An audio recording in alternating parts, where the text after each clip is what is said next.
The stronger the body, the stronger you are as a leader. Fitness has been an integral part of my life for close to 20 years.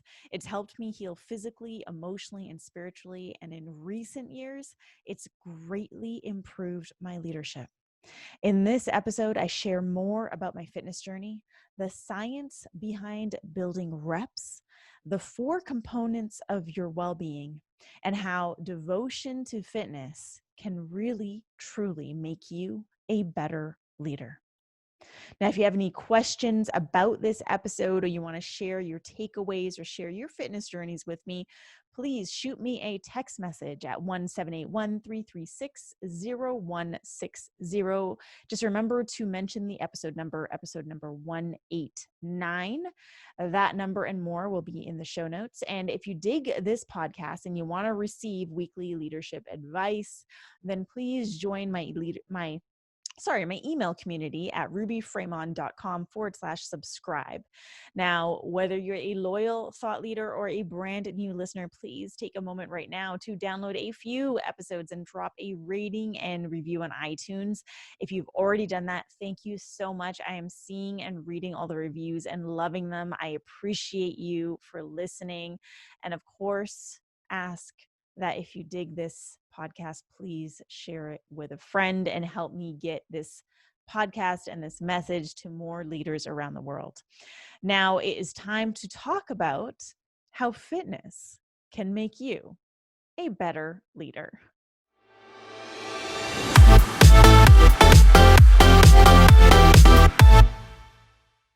Hey, thought leaders, it is August 2020, and I'm happy to report that my six-pack is almost fully present. Yes, it's almost there. I've been slowly brewing this six-pack with my trainer, Jesse, and it's been quite an incredible journey. And in fact, I want to talk about today how fitness has actually improved my leadership. I believe that fitness is the number one tool for personal development. I also believe that it's an exceptional tool for leadership development. And for many, it's a gateway into the space of personal development, improvement on all fronts. It's a gateway because once you learn how you can actually take charge of your body and make it do things that it didn't once do before, you start to unravel from the beliefs that you've been carrying that have held you back in so many ways. All the I can't do this because ... All of the things that you've been told you shouldn't or cannot do. All of that starts to dissolve when you start to learn how to take charge of your body and use it in ways that you never used to use it before. So I want to rewind. Well, first of all, if you've been following me on Instagram, on social media, you have been seeing this hashtag Operation Six-Pack, but there's so much more to this story. So I want to rewind and go back in time and share with you my personal story and evolution with fitness.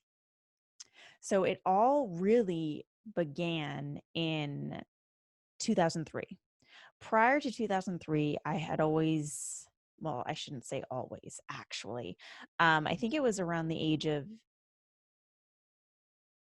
actually, you know what? Prior to 2003, now that I'm thinking about it, I don't think I really worked out. So that's that. So in 2003, I started my fitness journey. And what happened there was I was scouted by a modeling agent while I was working my job at the time, which was a bank teller. So someone literally came up to deposit checks into their business account and then did the whole spiel of like, are you a model? I run an agency. I'd love to have you come into the office and all this shit. So long story short, I entered the modeling scene and really started ramping up my workouts.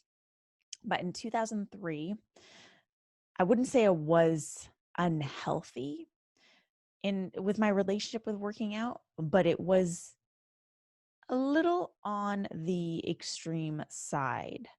I ate really well at that point in time. I was taking care of my body by eating whole, real foods. That was kind of also when I started doing that by, really taking care of my diet and committing to eating well to heal my body.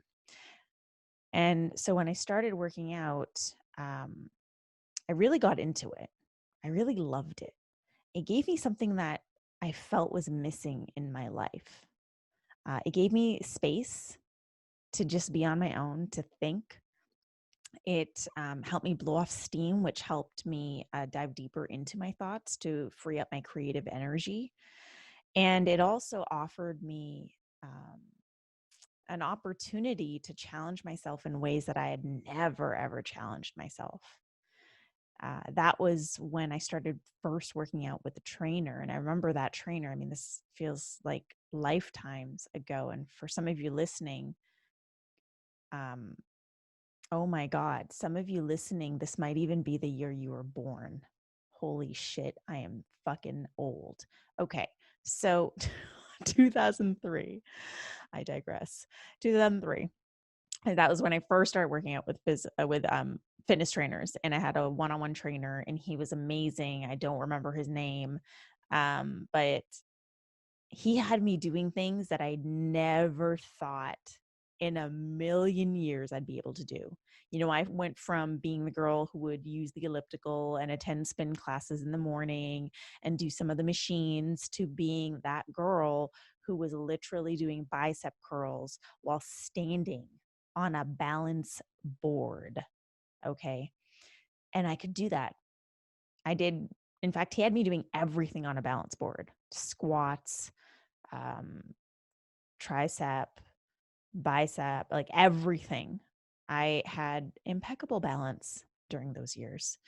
But again, it was a little extreme at those times because I was in the modeling scene and it's a little unhealthy. Although I was healthy in other ways, I think I took the working out to the extreme, really because I wanted to eat what I wanted to eat.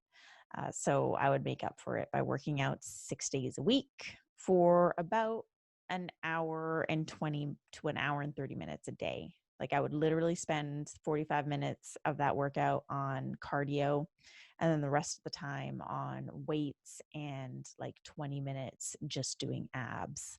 So that was when my journey with fitness began. And then in 2012, when I hit rock bottom and found myself in the depth of my addiction, I was, working in the nightlife scene, partying a lot, pretty much every night. I also worked a lot of nights, and I realized I'd let my health slide. Uh, I didn't know I was an addict at a time, but I knew I was unhealthy. I knew that I had some unhealthy habits. And so I decided that instead of going out 5 days a week, I would swap out a couple of those nights for the gym and some hot yoga. So 2012 is when I got into hot yoga. I would go Tuesdays and Thursdays, literally like clockwork. As soon as I finished work at 5 p.m., I'd go into the gym in my apartment building, work out for an hour. Then from there, go to a hot yoga class, zen out, decompress, cry in Savasana because that's what I did. Because at the time, again, I was at rock bottom. Working out and hot yoga became my space to heal during those years. It was really a form of healing that I wasn't giving myself in other ways. I didn't know how to heal. I didn't know that I had trauma at this point in time. I didn't know what I needed. All I knew is like working out is helping me, again, blow off some steam and feel some emotions that I think I've been repressing. So I think I'm going to keep doing this. And it's also keeping me out of the clubs and the after parties.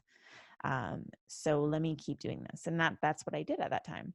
And I also started taking charge of what I was eating once again to ensure that I was taking care of my physical well-being on all fronts. Now, at that point in time, 2012, that's when I really developed a consistent relationship with fitness. It became something that I loved doing. And I realized that this, it eventually had become a replacement for my antidepressants, my anti anxiety pills, and my addiction. It became my way of navigating through the thoughts in my head because, again, it cleared up space. It cleared up mental space for me to actually think about things, for me to actually feel my feelings. It helped me blow off steam and energy that had been repressing, emotions like anger and sadness. I could take that and transmute it in my workouts. And I loved that feeling. I loved it. I loved the endorphin rush that came afterwards. I loved seeing the results on my physical body. I think there's nothing more rewarding than actually seeing the results on the physical body. And I don't mean just losing weight. I mean, seeing muscle definition and seeing the endurance build. And I loved that. And so fitness became a huge component to my personal expansion, to my journey from rock bottom to where I am today. And then we fast forward to 2019, where in August of 2019, where I think, August 2019, let me get this right. August 2019, I'm a month away from turning 38. And I realized, holy shit, I'm turning 40 in 2 years. I decided that I wanted to be in the best shape of my fucking life at the age of 40, like six pack, strong muscles, feeling really strong from within, having, incredible endurance and stamina. I wanted that for myself. So I invested in an incredible personal trainer who I still work out with to this day. And if you follow my Instagram stories, you'll see him. His name is Jesse Woodard, and he's based in Los Angeles. And he is just fucking phenomenal and has changed my life in so many ways. Shout out to Jesse. If you're listening, you rock. I'm so grateful for you. But this leg of my fitness journey really became about the leadership piece. So I went into it wanting to look and feel my best by 40. What I didn't know is what that would unlock within me. Because at this point in time, I was fit. I had a good physical body. I was strong. I could lift. I had stamina. I was running on the beach. I mean, I was fit. But what I wanted was to increase my endurance, to increase my stamina, to challenge myself in ways that I had never, ever challenged myself before. And so we kicked off our training journey together, me and Jesse, where I would set up these goals for myself and we would attack these goals within like 3-4 months. And so the first goal was, I want to flip the fucking tire that's in the pit at our gym. Like, I want to flip that fucking tire. You know what tires I'm talking about, right? Those big, huge CrossFit tires. And, they come in all different sizes. Now, unfortunately, I don't know how many pounds this tire was, but we had 3 different tires in the pit at our gym. One was like a small, which is still super fucking heavy, by the way. The second one is like a medium. And the third one is that gargantuan one that looks like it's from like a tractor that only Conan the Barbarian can lift, right? You get it. You get what I'm saying. So I was like, I want to be able to flip the small tire because at that point in time, I couldn't lift that tire to save my damn life. And so he was like, great, cool. And we started training together and training different muscle groups. And I mean, I don't know, Jesse can talk more to that. Maybe I'll have him on the show one day. Actually, that would be really fun. But he had me training different muscle groups and to coordinate my body in ways that I had never done before. And I remember at the beginning, we weren't even like lifting the damn tire. He just had me doing all these different movements on the field with medicine balls, with weights, with my physical body, and then eventually moved onto the tire. And he's like, okay, we're going to flip this tire. And I remember looking at it like, there's no way in hell I'm going to flip this. And he's like, come on, Ruby, you got to believe in yourself. You can do this. And I looked at the tire and I was like, I'm going to make this tire my bitch. I can flip this fucking tire. And so I went down, squat down to flip the tire, and I start going. And I could hear in my mind, like, oh my God, oh my God. And that was the moment where normally I would say, this is too heavy. It's not going to work. And instead I chose to tell myself, I can fucking do this. I've been training for this. This tire is my fucking bitch. And I flipped the tire. It was a very exciting day. We got it all on camera, and I did post it on Instagram. But it was really exciting for me because this is something that I never saw myself doing. I never saw myself being one of those, incredible CrossFit people who can flip fucking tires in the field of their gyms. Like, I never saw myself as that. And here I was flipping the tire. Now, a few months later, we start training for the next goal.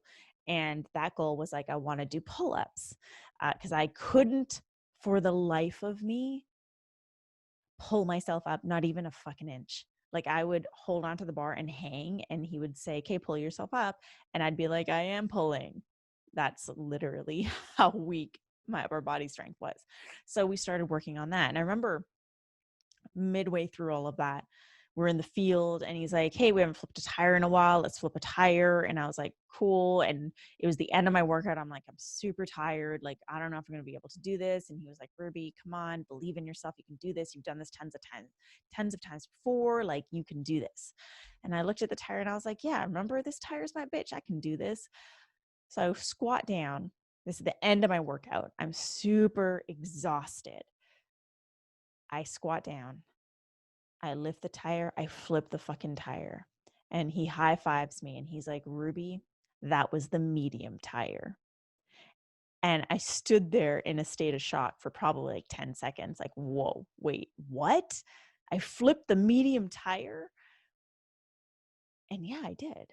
And had he told me it was the medium tire at the beginning, I might have not been able to flip it. And this is the power of our minds, right? This is the power of our minds. And this is where the strong body, strong mind, strong body comes into place. And this is something that I always tell myself.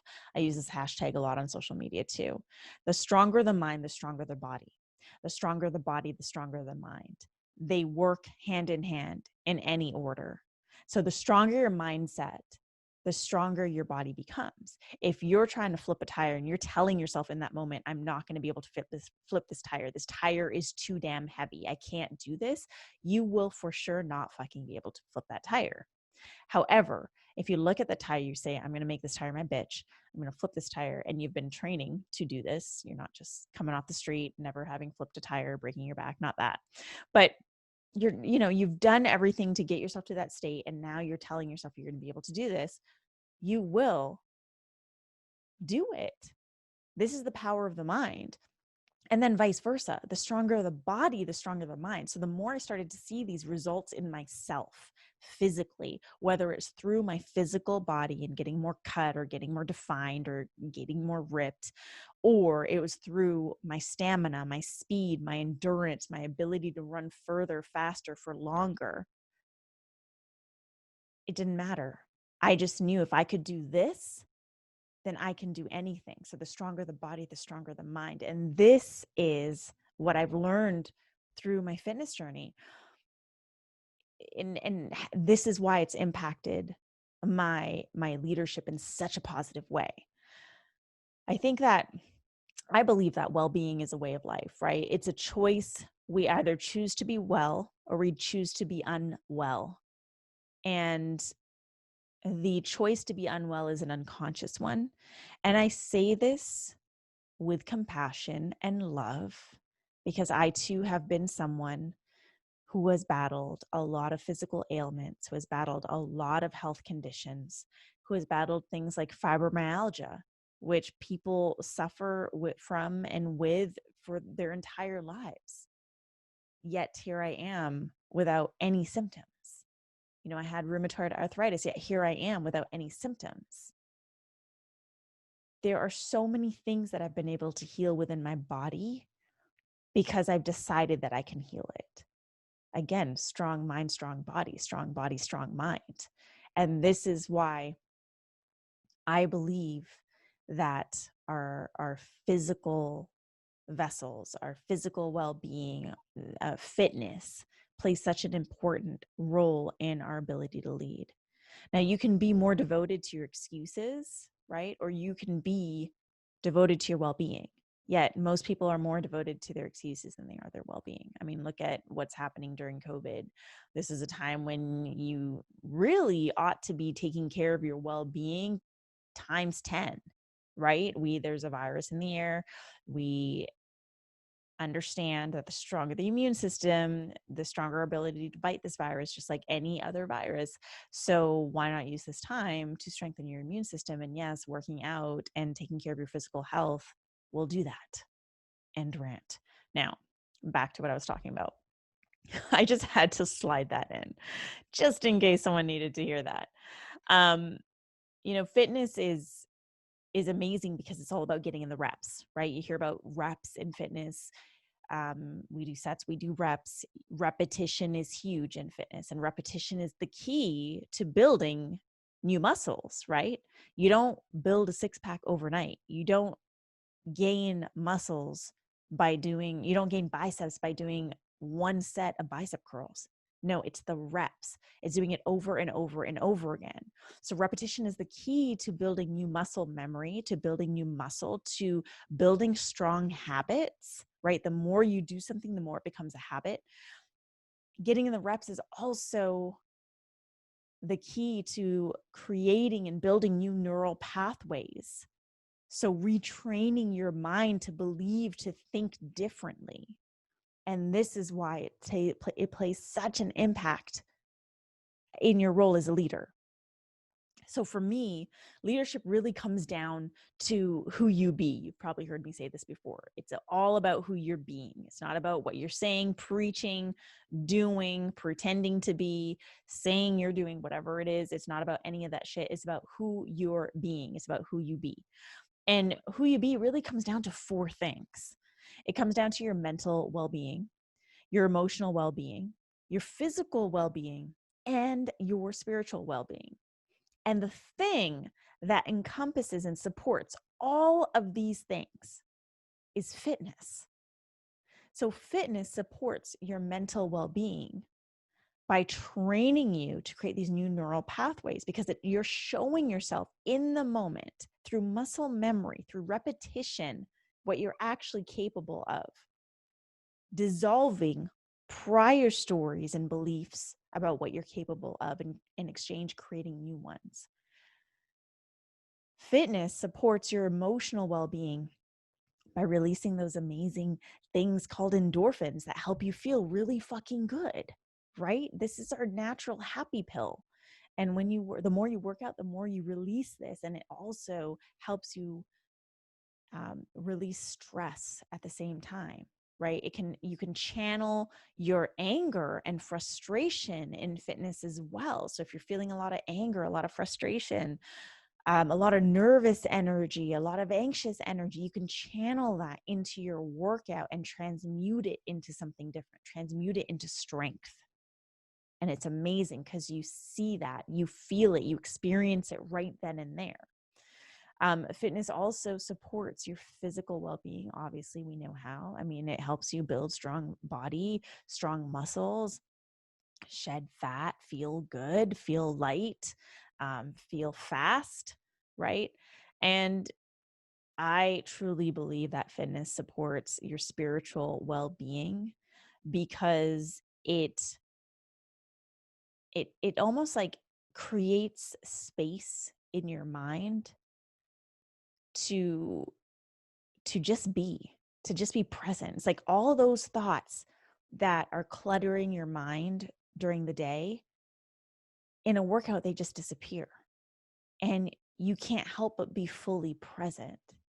And the only way that we can connect to our high self, or to spirit, or to God, whatever you believe, to source, is by being present.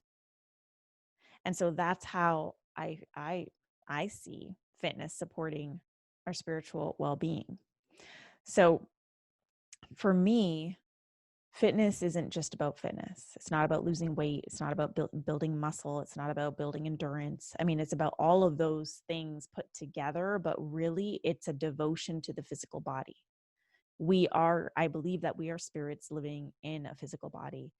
And I also believe that we cannot bypass the physical body, right? So if you are someone who believes that you are ascending into the fifth dimension, but you're not doing anything to ensure that your body can take you into that dimension, if you're not taking care of yourself physically, through your nourishment, through your movement, then you're going to be capped exactly where you're fucking at, right? We cannot stretch ourselves beyond our physical capacity. That's impossible. So what do? We need to build that memory within our muscles. We need to build that resilience in our bodies. We need to nourish ourselves well.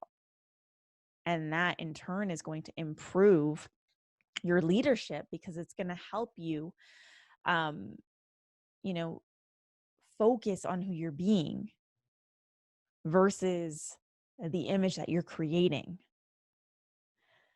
So if there's anything that you take away from this episode, I want you to take this away.